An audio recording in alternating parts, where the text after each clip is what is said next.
Piloto itlog. Ginagawa mo. Dapat malaki! Kahit wala pang mantika yan, sigurado ka naman yan. Ay, abaw. Non-stick pan daw eh. Ay, malaki pa! Dapat malaki. May kasama pang shell yan ah. Mukhang masarap yan, Clark ah. Anis, oh, ito. Ito pang isa, trabido din. Ito. Ligo. Isa pa, malaki. Tapos lagay mo yung kanin.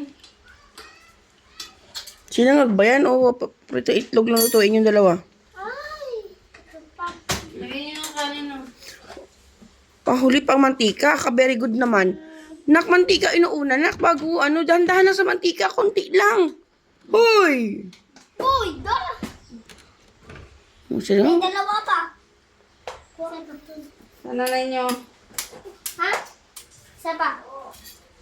Dapat Alam mo malaki. naman talaga. Ang taas naman ng bagsak ng itlog, kaya basag yung dilaw eh. Dapat kasi mababa lang. Ito pa. Para hindi na babasag yung yolk.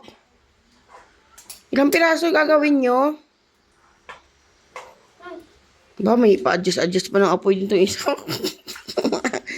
O, di ba? Huwag masyadong mataas kasi lagyan na ng asin. Asin ba yan? Asin. Ito.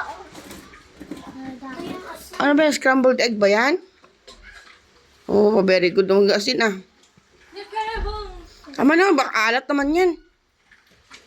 Hindi na makain. Grabe ka lakas ng apoy ba? Parang ano ba?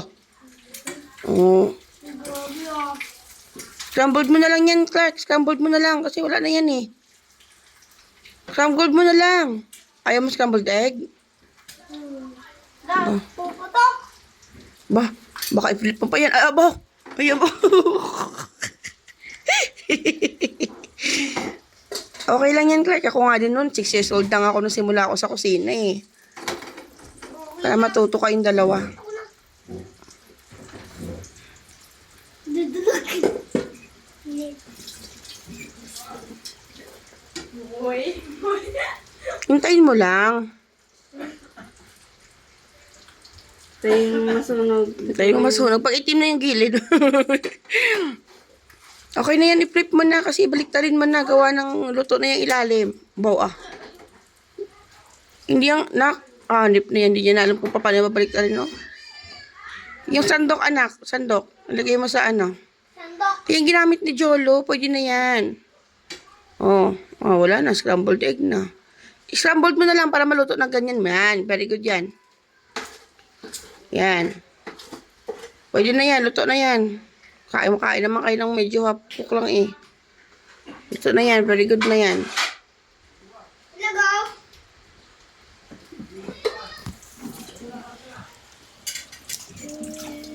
Oh, tigyo. Malaki ah. Nangingit naman ako ah. Paano malaman yan? Ilang itlog na yan. Nimo. Nimo. Okay, 3 lang yung nilagay nyo. Ay,